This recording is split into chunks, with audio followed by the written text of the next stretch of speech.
பொழுது கண்டு இரங்கல் என்னும் தலைப்பின் கீழ் 10 குறளை பார்ப்போம்.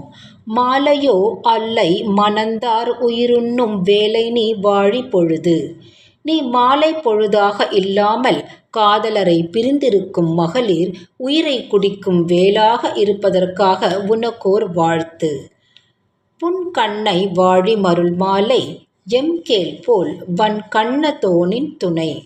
மயங்கும் மாலை பொழுதே நீயும் எம்மைப் போல் துன்பப்படுகின்றாயே, எம் காதலர் போல் துணையும் இரக்கம் அற்றதோ.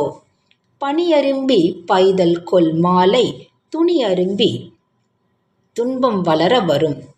பக்கத்தில் என் காதலர் இருந்தபோது பயந்து பசலை நிறத்துடன் வந்த மாலை பொழுது இப்போது என் உயிரை வெறுக்குமளவுக்கு துன்பத்தை மிகுதியாக கொண்டு வருகிறது. காதலர் இல்வழி மாலை கொலைக்களத் தேதிலர் போல வரும். காதலர் பிரிந்திருக்கும் போது வருகிற மாலை பொழுது கொலைக்களத்தில் பகைவர் ஓங்கி வீசுகின்ற வாளை போல் வருகிறது. காலைக்கு செய்த நன்றென் கொல் எவன் கொல்யான் மாலைக்கு செய்த பகை.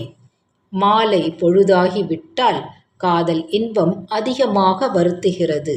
அதனால் பிரிந்திருக்கும் காதலர் உள்ளம் காலை நேரத்துக்கு நான் செய்த நன்மை என்ன, மாலை நேரத்துக்கு நான் செய்த தீமை என்ன என்று புலம்புகிறது.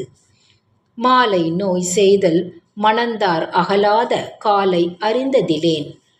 மாலை காலம் இப்படியெல்லாம் இன்னல் விளைவிக்க கூடியது என்பதை காதலர் என்னை விட்டு பிரியாமல் இருந்தபோது நான் அறிந்திருக்கவில்லை. காலை அரும்பி பகலெல்லாம் போதாகி மாலை மலருமின் நோய். காதல் என்பது காலையில் அரும்பாகி பகல் முழுதும் முதிர்ச்சி அடைந்து மாலையில் மலரும் ஒரு நோயாகும். அழல் போலும் மாலைக்கு தூதாகி ஆயன் குழல் போலும் கொல்லும் படை. காதலர் பிரிவால் என்னை தணலாக சுடுகின்ற மாலை பொழுதை அறிவிக்கும் தூதாக வருவது போல வரும் ஆயனின் புல்லாங்குழலோசை என்னை கொல்லும் படைக்கருவியின் ஓசை போல அல்லவா காதில் ஒலிக்கிறது. பதிமருண்டு பைதல் உழக்கும் மதிமருண்டு மாலை படர்தரும் பொழுது.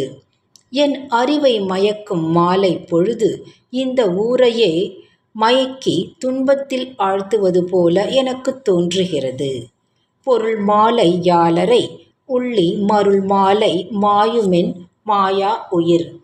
பொருள் ஈட்டுவதற்கு சென்றுள்ள காதலரை எண்ணி மாய்ந்து போகாத என்னுயிர் மயக்கும் இந்த மாலை பொழுதில் மாய்ந்து போகிறதே.